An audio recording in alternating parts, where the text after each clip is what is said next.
Hey everybody, it's Tim Pohanka, and I am here today with severe lack of talent. Again, Tim Pohanka. Robbie Perry. Nick Hall. And obviously, I'm the only one that prepared. That's why they're on the phones and I have stuff written down. So, everybody, thank you very much for joining us. We've got a great show lined up for you. We've got lots of topics to do. I'm going to go ahead and I'm going to go and let Nick start us off, though, because he had some interesting things to talk about. And I agree with him on this. Go for it. Okay, yeah, so the first thing, I have two subjects that are must mentions this week, guys. Huge news in the sports world. Reggie Bush has made amends with USC. What was he? Did he make amends, or did the NCAA finally say that he can go back on? No, NCAA, as far as the NCAA doesn't matter in this. No, he was filing an NCAA sanction. That was an NCAA sanction. The school finally let him back on. It had nothing to do with the school saying no. Yeah, but either way, okay. I've heard that argument the past few days. It's like, who cares? Why does it matter that he made amends with the school? Now let's look. But he didn't make amends. The NCAA, the school always wanted him there. They wanted the school always wanted him there. The NCAA, it was part of his sanction. The school absolutely has a reason to be mad at him, though. His actions stripped the school of the national championship. They brought him back in with banners, and they had things. They're more excited about having him back on campus than anything else like that. I don't think this was an amends. From a recruiting tool. You saw it in the game last year when he was at the Coliseum broadcasting. The players went up and dapped him up. They're looking at him like this is a huge recruiting tool. It is. I don't think this was all the NCAA, because the talk going back with that is now they're trying to petition to see if the Heisman, if they'll give him back his Heisman Trophy. What could possibly be the reason to not give him back the Heisman? Well, it's the NCAA, and you guys know my thoughts about the NCAA. Well, no, the Heisman is not the Heisman is the Heisman Trust. Yeah, but which is not the NCAA. But without the NCAA's blessing, they're not going to give him back the Heisman. If anyone from the NCAA leadership would like to come talk about the corruption and talk about I would love it. Here's my big problem with Reggie Bush not having his Heisman Trophy. I'm going to say it right now, definitively. Reggie Bush deserves his Heisman. Here's why. This past year, what Reggie Bush did not affect his on-field play. Did it affect his eligibility? Yep. Get that. I get it. We're not saying that he's clean. I'm not saying that he's clean. But did it affect how he played on the field? Absolutely not. He was by far the best player. We talked about this a couple weeks ago, that in individual sports, if you're stripped of a medal, should it go to the next person? Mm-hmm. Yeah. In an individual award, where this was an individual award based on his performance on the field, here's the take about it, though. How in the world can Reggie Bush be stripped of his Heisman Trophy when we have proven cheating in other leagues that right now they're worried about punishing other teams for throwing a baseball at the cheaters when they're at the plate? Right. Well, look, they're holding him accountable to a standard that baseball's not going to do to the to the Astros. But maybe that's still part of the maybe you disagree with it, but that's still a part of the I would say the pillar that we place NCAA sports on, that they're supposed to be so incredibly pure as to not be touched by agents and money and all that. But here's an interesting trivia. Okay, the year Reggie Bush was drafted, he was drafted second by the New Orleans Saints. Who was drafted first? You guys know? We have no talent, so clearly we don't. Yeah, I was going to say, how are we supposed to know that? It was the Houston Texans. I think he was drafted out of North Carolina State. Mario Williams. Oh.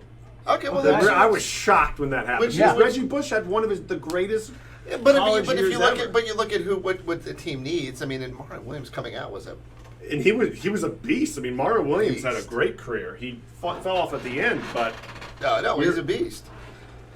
But it's not. Look, if I'm a USC fan, of course, having one of your heroes come back is important. And again, no one. They celebrated the championship. They had the party for the NCAA championship. The trophy's not in the case somewhere. I don't think the school cares. I'm not going to disagree. They honestly, the school. I actually disagree that the school doesn't care. They needed this to happen. Right, of they course. wanted this. Oh no, I think they're great. I think they're grateful to have him back on. Yeah, I think that they've always wanted Reggie Bush back on board because let's be real. Kids these days, they look up to that Reggie Bush, Matt Leinart season as one of the greatest college football teams of all time. Greatest last game too. Yeah. Oh my goodness. And you know what? Give him credit for his career in the NFL. Yeah. You know, it wasn't a stellar career like oh my God, he's one of the best running backs ever. But he had a good grasp of continuing to play and being a role player and doing his role and getting things done. And he also gave us one of the biggest hits. He was getting hit, but he got destroyed in the playoffs. I think it was against the Eagles, and he got absolutely lit up. And that's, so even if it's just thank you, Reggie. Maybe we'll go back and look at the biggest hits of all time in the NFL. Because the thing that gets, other than Brian Bosworth's thing that he can take a hit from Bo Jackson. Yes. Oh yeah. I'm thinking about the hit that LeVar Arrington put on Troy Aikman.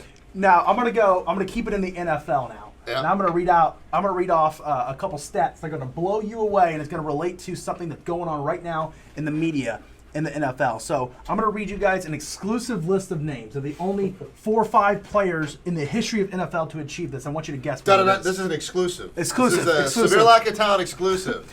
Peyton Manning, Drew Brees, Tom Brady, and Ben Roethlisberger are the 4 quarterbacks only in the history of the NFL to do what? Well, we can go with marry a supermodel. No. Wow, hey, sign me up. I'm gonna get in trouble for that. If anyone says the name of a good attorney, he's gonna be in one now. I'm gonna keep my mouth shut there. Those are the only 4 quarterbacks to ever throw for more yards in a single season than Jameis Winston. Really? Here are some names. Here are some names. Well, wait. But let's think about that first. If you play on a team that sucks or loses, you're going to be throwing all the time, which kind of dovetails the fact that what's his interception? Patrick Mahomes, Dan Marino, Matthew Stafford, Eli Manning, and then obviously the list is literally endless to every other quarterback. But those are some of the.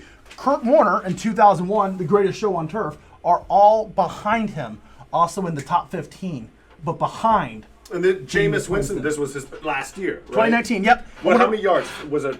51, give me a second, 5109. That's a lot. Wow. That's a lot of yards. That's a lot of yards. Now, one more stat, because this leads into a quote that Jameis Winston said earlier this week, is that he was asked something about being a backup, and he said he has no problem with that because he's one of the greatest to ever play the position. Well, clearly facts are backing him up. Here's isn't it amazing when you look at one fact? Yes. Wins have nothing to do with this conversation. Your next fact: George Blanda, Frank Tarkenton, Sid Luckman, actually George Blanda twice. So there are 3 right there, and Ken Stabler, 4 quarterbacks. Exclusive list. Wow. The 4 quarterbacks to throw more interceptions than Jameis Winston in one season. Guess what? All 4 in the Hall of Fame. Now, I have cheated. I didn't mention Vinny Testaverde because he's also on that list and he doesn't prove my point, so I'm skipping him. Oh, you're skipping Vinny. Yeah, because he doesn't prove my point. He's not in the Hall of Fame. But those 4 quarterbacks, all out of the 5 players to throw more interception than Jameis Winston in one season, all 4 of them in the Hall of Fame. Okay, but how many? All right, so let's. Yeah, maybe it is. I guess we'll take it. Other than wins, I guess it's kind of the only way to go. But it does brings the point that the New Orleans Saints getting Jameis Winston on a backup deal for only, what do they pay him, $1 million and a half? Absolutely. That is a steal. So credit to them, because if he pans out and then if Sean Payton can work with him, they may have just got the next 10 years. He clearly has the talent. He just needs to, he got LASIK surgery, so maybe it's gonna be even better. Maybe even better. But his whole problem was always throwing to the other team. It wasn't his arm talent. It wasn't threading the needle. Well, it's also not mobility. He's been a mobile quarterback. Well, he's not super mobile. Well, when you're always running because you play for the Buccaneers. Yeah, it's true. But he's not. I wouldn't consider him a running quarterback. at all. I guess from a stats, I mean, yeah, stats can't lie. I mean, I guess, if Jameis Winston wants to come on the show too and talk about why he's the greatest of all time, I mean, we'll be glad to bring him on board. Oh, and I did order the book from Amazon, and I can't take credit for it because I did hear it on our other rival sport podcast. Only the largest sport podcast right now. But right now, just wait. Yeah, after our loyal 3 viewers let us all know what's going on. Just wait, and it's basically I gotta find it, but basically the title of the book is why the national media has a bias from keeping Jameis Winston having a Hall of Fame career, and I cannot wait to read it. Really? Yeah. Yeah, I'll be here on Monday, so we can go over it next week. I guess we have a book report. That's our first official book report that was on here. Interesting. So there's a lot of things going on, obviously, and one thing I want to talk about with everything that that we were looking at from in sports, it came up again, and it's the Redskins name. So you look at other places that have names that surround Indians and Native Americans, and there's some teams that have a great relation. Yes. Then you've got some schools that are no longer able to do it, but you've got some teams you've got some sports teams that are doing things that some find offensive. What do you think the odds are? What do you think the movement's going to be to see the Redskins change the name? I don't know what the odds are, but I can tell you right now, if they somehow escape out of this one again, every time the issue of the offensive nature of the term Washington Redskins comes up, they always find a way to just weather that storm and wait till it passes. But do they weather the storm, or is it just that you've got an owner that appears that doesn't care? And the only way that Dan Snyder is going to start to care is if it affects him in his pocketbook. But then again, I think that losing hasn't affected it either. Already been. The Redskins for a while were one of the most valuable franchises, and just living here. I mean, I wouldn't even. Maybe it's the third. I see more Capitals and more Nationals bumper stickers and shirts than Washington Redskins, and compared to 10, 15 years ago, it was Redskins. And obviously, those teams, the Nationals weren't here 15 years ago. And so there was a couple different, that obviously has a lot to do with it. But I also feel like there's a weird shame of being a fan now. Not just from how bad they've been, But I think how bad they've been is just added to it. Of course. In some regards, you made the point. Maybe it's just time to rebrand the whole thing. Yeah, and also, too, a rebrand in the NFL, that could be a lot of fun. Yeah. That could be a lot of fun. So you do know... And not to mention, if you're talking about pocketbook, you want to find a way to generate some revenue for Dan Snyder. You still hold on to you would still hold all the rights to the Redskins merchandise and everything, but I think... Well, he's been to court for trademark, where they're trying to strip his trademark ability. He's already been the victim of a hoax, where they thought that he already that someone hoaxed on the rebranding of the team. He's and this is where my point's going to come.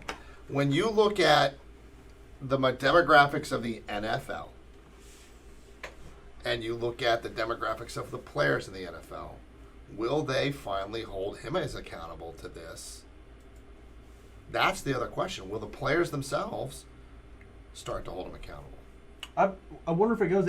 It's just kind of mind blowing that your Florida States, your Atlanta Braves, your Cleveland Indians, they work with those tribes. Yeah, they work with those tribes. They have a great relationship with the tribes. Well, the ones with the best relationship are Utah with the Utes, and the Seminoles with the Seminole tribe. The Braves, obviously, they had to come. They've had some issues in the Cleveland Indians. They have. They've had issues. But it's just one of those things when you start to look at what's going on here. You've got to have a segment of the population that's like, oh my God, it's tradition, and then the other part that's going to be it's offensive. You got to adapt somewhere. You have to. You have to adapt. Like the Cleveland Indians, they dropped their logo with the which was definitely offensive, and good for them for hearing and be like, okay, we can still keep the Cleveland Indians, but, we can't protect this logo. There's no way, a good defense, And the Redskins, just the name itself. But, this has been going on for how many years? Is it going to change? I'm not going to bet on it. They won't let him in the city. The city will not let him build a stadium inside city limits or pay for it if the name stays there. Really? And there's no way on this planet Dan Snyder's going to shell out $1 billion to build a stadium. Exciting. Talk about we had a comment on the Facebook world. My home casino in Oneida, New York, won't even put Redskins on the betting sheets. They're the Washington Pro Football Team. Huh. So that's an example. At some point in time, he owns a business. He has to start to realize he's gonna get. It's just not gonna get any better. Yeah. Right. Especially if they're not winning. The not winning part makes it even worse. And I don't even think winning at this point in time is going to help him. I think it's time that he gives a serious consideration to what's going on. We're also coming from the minor league baseball world where rebrand is money. It puts money, new energy, merchandise. Just a different look, almost like a rebirth. Apparently, a new stadium. Yeah. Well, the new stadium that he picked that we saw designs of it years ago, and I don't understand. It's got a moat around it. It's an open air stadium. Isn't the stadium only like 15 years old? I think it's getting in its 20s. The problem, if you've ever been out there. I've been. It's awful. So it's awful. The owner of the Redskins before Dan Snyder was Jack Kent Cooke, and Jack Kent Cooke wanted a stadium, and he couldn't get anywhere. He ended up building it himself. So if you look at that stadium, it is built on the cheap. It's just not a comfortable stadium, but it seated a lot of people. And since then, I want to say the number was at its peak close to 85,000 people it sat. Now it's down to 65,000 because he's had to take seats out. Interesting. I just Yeah. I think that has a lot to do with just how horrible the team has been. And then it'd be one thing if you're a bad team, but there is a plan in place and you believe in the leadership and you believe in what they're doing and putting together.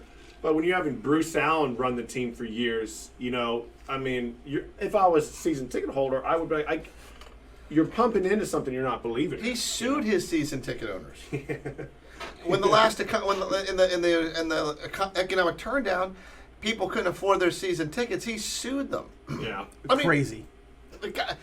Talk about being tone deaf. So, we mentioned that should be the next segment. Is we need to pick each week the most tone deaf individual in the sports world and comment on it. It's just I don't know how anyone could. I was been a Redskin fan my whole life, and I literally was gonna. I was a joke a couple years ago. I said I'm gonna go ahead and put my fandom up on eBay and see if another team buys it. Are you still a fan? Not really. Not really. It's hard to be. You watch the games and you want to be excited about it. But you sit there, and it's kind of like going, well, when's the wheels? Look, I'll give you a great example. They asked me about advertising with them. Okay. And I said, hey, can I be in the first quarter for the first 3 games? Oh, man. Like, what do you mean? Oh, man. That's the first 3 games where people still think you got a chance. I want you in the first quarter before they turn the game off. It's just, it's so hard. I've been a Capitals fan since the day I could watch hockey, and I've been through them through losing seasons. Yeah, I've been through them for winning losing seasons, but the Redskins have just been a consistent letdown. Rivera could win you back. Alex Smith can win you back. True. I really mean this. Alex Smith could. Look, I think Adrian Peterson has been an amazing story. Oh, no doubt. Oh yeah. An amazing story. When the Redskins lost Sean Taylor, that was that hurt. Mm-hmm. Because he was a great talent to watch, they screwed over RG3. They completely screwed that kid. The training staff should have in that playoff game where he was clearly on one leg. the doctor should have been fired right after that game for letting him go back out there. I mean, I was screaming. I was working at Jersey Mike's at the time when we had the game on, and I was screaming. I'm like, he is going to get hurt. Take him out of the game. Kirk Cousins Plus, he couldn't play. He literally was playing bad because he only was on one leg. Kirk Cousins had already shown that he knew what he was doing. Yes. Yeah, it was just. They should have fired the doctor right then and there. Shanahan should have been like, "You're gone." I don't. They all should have sat there and said, "We're up by a lot. Yeah. Let's not screw this up." And then you're right. He went in and he just was ineffective because he could barely move. He was not only did he get hurt, he was playing really bad after he tweaked his knee. Lost most of what he had going. All right, gang, we'll move on. Let's talk about the NBA and the return to play. Has a provision that says that any player can refuse to play because of fears of coronavirus. Yeah. And they'll only sacrifice their per game portion of their salary, and they'll still retain their rights to free agency. I think that is an absolute top notch. Yeah, okay. I know where you're going with that. No, I think 100%. I think that's a great thing for them to do. I think it sets a clear understanding that this is about what it's about. In sharp contrast. Go ahead. Do they lose that year? The one thing it wasn't clear for me reading it. Do they lose that year on their contract if they're signed to 2 years and they sit out this year? But this is NBA. They've already played half the season. You're right. So they've already lost a year. So they already played more than. They already played more than half. Yeah. But I mean, again, just telling them, hey, look, if you don't want to play, because there's some players who said they don't want to play.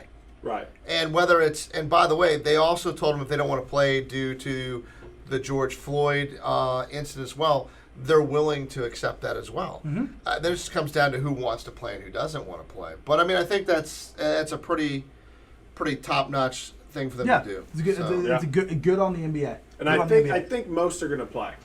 Oh, of course. I think always most are going to play. But there's going to be more some than sit most. out. I think not all. I think there will be some players that will sit out. But I think at the top level, especially LeBron James, kind of saying, "Hey, if we get the go ahead, we're not canceling the season, we're going to play." So I think from that, it's kind of like if the top dog is saying that, then it's going to. Well, LeBron James has also come out and talked about, and he's putting his money where his mouth is with his voting rights project.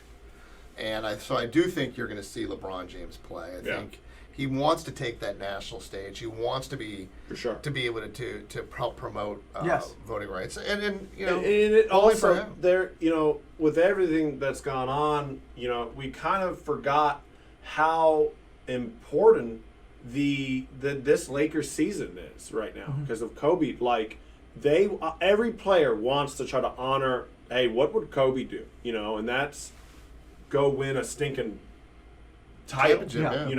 So they aren't just wanting to play; they want to win. Everybody on that team says, "Hey, how great would it be for this city to go down, not just honor Kobe, but to everything that's going down, but to bring the title back to LA." That is, I promise you, they are gunning for it. They are. I bet those guys are serious. They're all serious, but I bet they're not going to mess around when they come back. So, tying into that, I found out that hockey on their return to play has stated that they're going to need to do 25,000 to 35,000 tests for the players and the officials during this at $125 per test. So that's a pretty big commitment from any league wanting to go back. To be willing to do that. That's so. So are they doing before and after each game? I think they're just going to do it before the game. But I mean, the other problem that happens, and it's important for both basketball and for hockey. They're trying to play in hub cities or one city, a bubble. And what are they going to do with these people when they're downtime? I mean, families. I mean, I don't think, if you think about the best of 7 in a series, or even the NBA where you got the 6-game or 8-game play-in. Well, the NBA, is it not, the plan that I saw for the NBA is that it is just players and personnel only, exclusively. Yeah. Nobody leaves, nobody comes in. Yeah, my good friend, he works for the 76ers, and he's in the basketball ops side. He says that he might not even be going. It might be strictly bench and players. Yeah. So, I mean, you go, you play. And then you've got downtime. I mean, you're at Disney. So So they're at Disney. Is hockey at Hockey hasn't figured out where they're hockey going. hasn't announced what two cities they're going to go to. But I mean, how do you take someone off the ice and say, okay, or back out from practice, and then what are you going to do for the other part of your day? I mean, you're going to be Skyping with your family or a Zooming meeting with your family. Where's the quality of life in that? I mean, I don't see how. Practice. Honestly, I know from the hockey world, some of these guys, they're going to go back to their junior days where all they do is they're going to be working out, hanging out with their team, and getting on the ice. And I bet some of these guys, the pure innocence of it, I bet a lot of them will kind of like that escape from everything else. I don't think guys with families. Guys with families would be tough. Guys with families would be tough. I think they're going to have a problem. Yeah, you look at a guy like TJ Oshie, how obviously he's wrapped up with his kids. You've got Alex Ovechkin, who obviously has a newborn. Yeah, the veterans, the young guys, 22, 23, I think they'll be okay. But older guys, veterans with families, I don't see. I mean, that's the last hurdle that they need to accomplish. I don't think they're going to be able to accomplish it unless they allow players to bring their families. Well, so the MLS, they agreed to, and the MLS, because they were only 2 games into their season, they are doing a tournament, MLS is back tournament in Orlando, in Disney, and then when that's done, they're hoping that COVID and everything kind of opens up, because then they're going to try to go and resume the season and playing at home. How about Disney? You think about that's what I was going to say. How about Disney? You think about we think about all the Disney stock that's gone down, and whatever, because they can't do the cruise line, they can't do this. At least they can do that. Have two of the major leagues play down there, which is pretty interesting. So MLB had its draft. Oh yeah. So the thing about MLB's draft, which is crazy, is they can draft kids down to crazy age. Because these players can still, because they retain their rights for a period of time, they can go play for a college or a high school or wherever it is. So, but when we think about the draft, and we think like the NFL draft or the NBA draft, we think about players that can help me right now. Oh, yeah. So I have on my screen right now a listing of players that have gone straight into the major leagues from their from their MLB draft. And I was wondering if you can tell me the last person to be who went straight from the draft to a starting role. I'm going to be real honest with you. I didn't know it's ever happened. Alex Rodriguez. Alex Rodriguez is not on the list. Ken Griffey Jr. Not on the list. Cal Ripken Jr. Not on the list. So I will give you some names on the list. Do we know the names? You will know some of these names. Okay. Mike Leake. Okay. Okay, was the last person to do it, 2010. By the way, my notes are coming from Wikipedia, so if you have a problem, please contact Wikipedia. Xavier Natty went to the Padres. Ariel Presto went to the Athletics. Chan Ho Park in 94. Okay. Yeah. Darren Dreifert from Wichita State went to the Dodgers in the same year. John Olerud. Interesting. Pete Incaviglia. Mike Morgan. Brian Milner. That was in 78. Bob Horner. Yeah, yeah. Tim Conroy. Herb Washington. That was in 74. Then you have Dave Winfield. Dave Winfield, okay. So Dave Winfield. Dick Ruthven. David Klein. Eddie Bain. Dave Roberts. You keep going back, and people you're not going to know. You hit Catfish Hunter. Interesting. I will say that it shows that right there shows the importance of the minor league system of development. Who on there can you really say has had a stellar career? And I also think some of these teams, it'd be interesting how bad the major league roster was. It was they actually right now can fit in. I'm surprised. I knew Bryce Harper played a little bit in the minor leagues, but a lot of these guys still play in the same year. So, of those players that I listed, okay, there are only two of them, are in the Hall of Fame. Wow. That's Catfish Hunter and Dave Winfield. But if you go back, the only other person that's listed on there is Sandy Koufax. Oh, that's Yeah. Yep. Okay. Harmon Killebrew. I mean, that's crazy. So when you look at baseball versus some of the other professional hockey, obviously being slightly different, how much developmental talent does it take to get someone ready, or are they drafting these kids so young that they're holding their rights that go certain? It was one of those things that I sat there like going, holy cow. Yeah.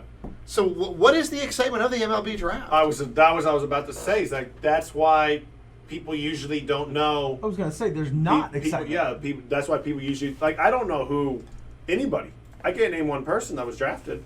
I only know one person. Yeah, because you might not see him for 3, 4, 5 years. You know, and that's not a knock on them. That's just the process. That just shows how the complexity of the sport of baseball is. They're also in baseball though. 99.99% of draft picks just simply aren't ready for the big leagues. Yeah. Well, first of all of the leagues that you're talking about that you get drafted from aren't even playing with the same equipment. Yeah. You're going from metal bat to wooden bat. There's a change there. You got to get used to that, and then you got to get used to the change in caliber, especially these guys being drafted out of high school. For those of you who played high school baseball, I mean, if you could hit a single or a double sometime during your senior year, you're in for a rude awakening if you went right to the MLB after that. Sure. You're adding 30 miles an hour onto a fastball, and you're adding about 2 feet onto the amount of break on a breaking ball. To get ready for this segment, I watched Moneyball. Nice. Okay. Yeah. And so I watched Moneyball, and like that movie or not, true or not, how accurate or not, Billy Beane is accurate. Yep. Oh yeah. Billy Beane, you look at what he was told and what was going through his mind about, and then that whole scene when they're talking about, he's got a good face, he's got a really good bat, or whatever. His girlfriend's attractive. Yeah. His girlfriend's attractive, and you think about that. The evaluation of talent. I mean, it's not like watching. What was the movie with? Draft Day. No. Kevin, no, the other baseball with it had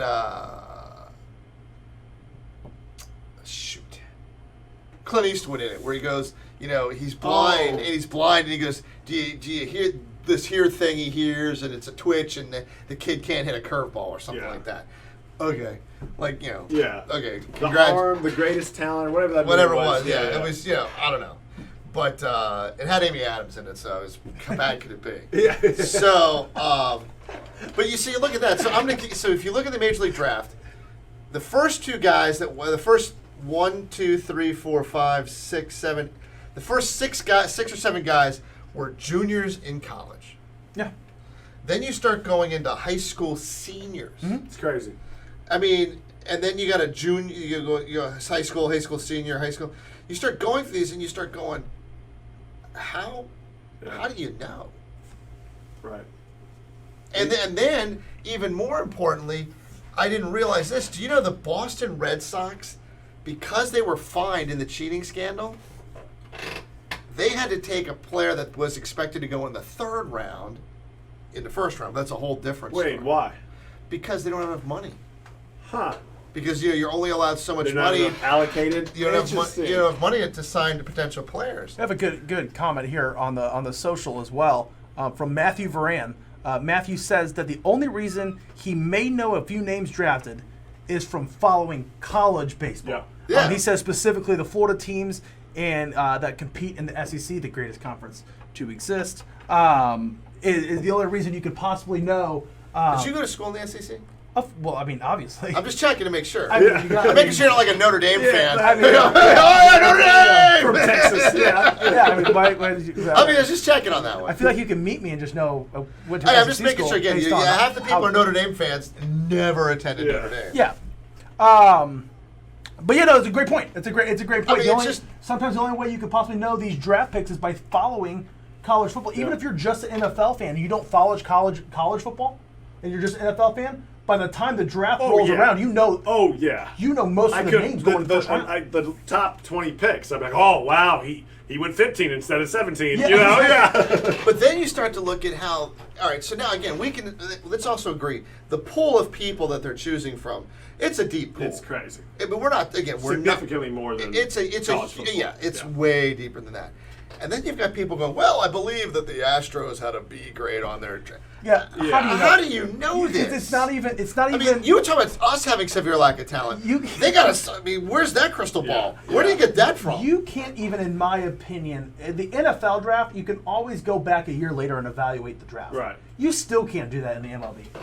You almost have to do it like we just did a little bit ago and go back 5-6 years ago, and that's just to begin. Yeah. That's just to begin because just then you're evaluating the rookies. Yeah.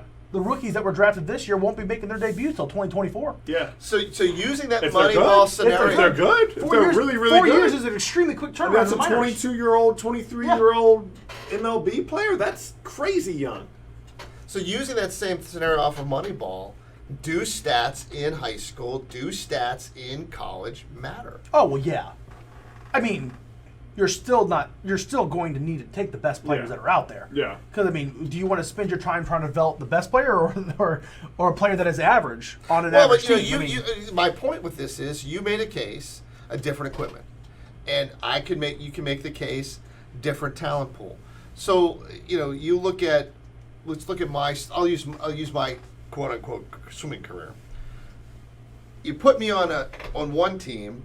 I looked like, but if you go by wins, I look great. Right. Now, they kept time, which obviously clearly showed that I had no skill. But other than the fact I could complete the event and I was able to... Minor hurdle. I will tell you this. My coach one time, two stories are funny. I swam one time and I had just got off of mono. And he looked at me and he goes, you can't swim. I go, oh, I can fine. And I went out and I'm swimming, I'm having a great time. And all of a sudden I'm halfway through the event and all of a sudden it felt like my world ended. I mean, and I got out of the pool and he's sitting there looking at me going, I told you not to swim. Yeah. But, and then another time it was my backstroke, and my backstroke's beautiful, but it's slow. And he goes, I don't know, it looks good, it just doesn't get time. Be faster. It has no time. So, but when you look at these players, if you took me in that example, in one universe, I'm great. Yeah. And you put me in another universe, it's like, oh my God, this guy's terrible. So no. So if you're in a high school, I mean, look at these things in high school. You could be in a high school league that you could be hitting 40 home runs, and oh my God, this guy's a powerhouse. Right. Well, every other pitcher there could be a complete scrub. No, and I totally get it. So I guess when you say do stats matter, it's very possible you could have great stats in college or high school and it just completely not pan out in the MLB. But it doesn't work the other way. You're not going to have somebody come in that's going to make a huge impact at MLB that couldn't hit high school pitching. Yeah. I mean, it's just not there. Or if you can, there's not somebody out there who can hit the ball 340 feet off of hit a 90-mile-an-hour fastball, 340 off of a wooden bat, but can't quite make contact in college baseball because it's a metal bat. Is the job of scouting almost too difficult for the task that they're looking at? Should baseball say, look, it's virtually impossible for us to get quality scouts and pay them to be able to go down and watch, the Stafford high school baseball team versus concentrating on going to all of the professional colleges. Look, not professional colleges, but you can go to NCAA colleges. If scouting were easy, then there wouldn't be 100 rounds of the MLB draft. Yeah. That's my point. If scouting were easy, then you would never see a 10th rounder actually make it. If scouting were easy, the 5th, 6th, and 7th round of the NFL wouldn't be necessary. The scouting is not easy. Scouting for colleges, something that's always really interesting to watch is high school football highlights. And if you watch some of these guys, the tape will be amazing, but they'll be playing, football in Kansas, somewhere that's not as good. And then you will, I remember there was, wait till we get the hate mail from everyone. Right, yeah. But then we watched for Derrick Henry, his high school tape, and he was playing, I want to say it was big high schools, like Florida, it was somewhere big high schools. And he didn't look nearly as good. But when you looked at the defense he was playing, those guys were just as big as him. They were just as fast, And you look at the other guy, the guy was just, breaking runs every single time. Derrick Henry went to Alabama, 5-star recruit, while the other guy was like a 3-star recruit. Because people would gauge, even though the tape wasn't as good, they knew that, okay, this guy, they're playing against stars, this other guy, while he still has got talent, unlike us, he's still playing against people. That's also why when scouts are showing up to baseball games, if you're a highly touted center fielder and you're coming up, they can watch you catch fly balls in center field all day long. Yeah. That's great. But they're really watching that plate appearance at that one game against your rival that actually has a highly touted pitcher as well. They're looking for that matchup. So they're scouting based on 2 or 3 plate appearances. Yeah, for sure. In that season. So, it's just then here's my other question then. So, all right, let's just say I'm a high school senior or high school junior, and I've got the New York Yankees coming down, knocking on my door, saying, "Hey, we want to draft you." And how long do they own the rights to a player? I think it's through their junior 3 years, because it's through your junior year of that's why you see that's why you get drafted your senior year of high school, then your junior year, and then your senior year. Okay, so you got your 3 years. They get drafted like 10 times. And I go, no, I'm gonna go back to high school, and then I just start stinking up the place. These guys are gonna drop. What's the chance of them saying, "Okay, I'm gonna drop out of school and start my professional career"? No doubt. And, but does that are those other years important for their development, be it in Major League Baseball or be it in college baseball? I wonder if you're not doing a disservice to these kids as they're growing up. Yeah, that's the big issue. Fair, yeah. I mean, I get it gives you guys a job. Of course. I mean, I get but I get the deep bench gives you guys a job. When you're talking to these players, when you see these players, imagine that they're younger than you guys. Oh, for sure. For sure. But the guys are getting drafted. There's 2002, 2003. There's a different level of development that goes into baseball than goes into football or basketball. It's why the G League and basketball only has one set of teams. Football, they don't even have a minor league system. Baseball, you have 6, now what will be 4, leagues for every single team. There's so much more development that goes into it. To get to the level that your current MLB players are at takes so much more than what they can provide in college. Now, I'm going to go back to our comments real quick, and Matthew Varand is making a huge point, blowing us up right now. Matthew, thank you for that, and keep it going, about how important it is that he thinks that players from high school, no matter how highly touted you are, should still go to college. It should be mandatory for them to go to college. You get the better training for that. I can't argue against that. But even after you graduate from there, there's still at 21 years old, you're usually not ready. Are there exceptions? There's always going to be exceptions. Just for baseball, or you think just across sports? Then you go that was his opinion. Okay. That was his opinion. No, because I share a different opinion. I share a different opinion. I think schools have a responsibility if you're signing someone to a scholarship to give them the education that they've earned. Absolutely. And if that means that you have to take, if you start to see a prospect that is starting to get highly rated or highly touted, then you owe them an insurance policy against their future earnings. And I think the schools can afford that based upon the millions upon millions that they take in, especially in college football. Ugh, this is a whole new subject you're bringing up right here. Yeah, you never trust the NCAA. Yeah, we're getting back into this. I know that we're closing in at the end of our time on it, but maybe we talk about that. I mean, it's schools I think have a responsibility on that. I mean, it's just these players are being drafted so early. But then how do you judge it? Who gets an insurance policy and who doesn't? And perhaps they can make a system. Perhaps there is a system that comes out and maybe Bill James could come out and help with that. I mean, well, I think regarding to I think how baseball does it better than one and done in basketball.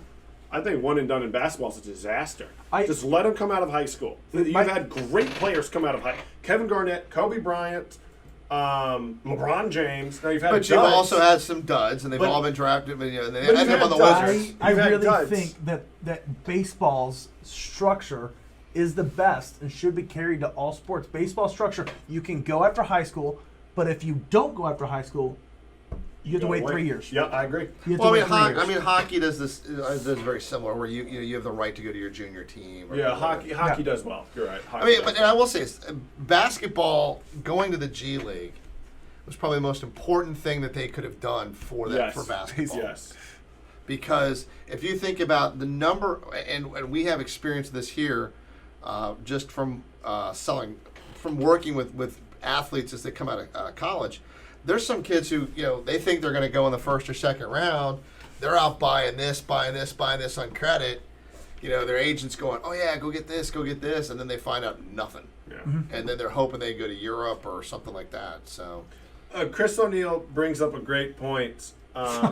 Baseball's a girl sport. That's...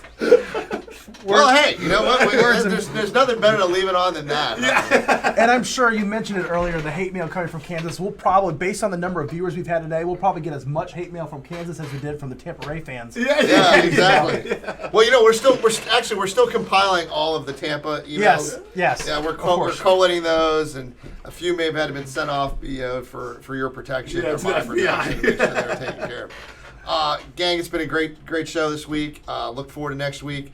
I'm going to be at the stadium, hanging out, going back there and looking at it. If no one's had a chance to go take a look at the stadium, you owe yourself a visit. It's beautiful.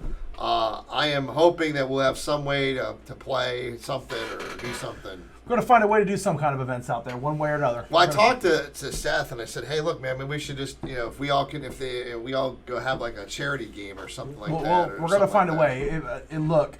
I have a severe lack of talent. I'll play it, I will suck. I have a severe lack of talent, except for when it comes to kickball. I've always torn it up. Okay, you know what? Third grade on. Except hammies, you can always pull a hammy on that, or something like that. We got subs. Yeah, subs, exactly. Put some tape. We'll get soccer spray. We'll spray you down. Get back in the game. So, everybody, it's Tim Pohanka, Robbie Perry, Nick Hall. We have a severe lack of talent, and hey, we'll see you on the bench.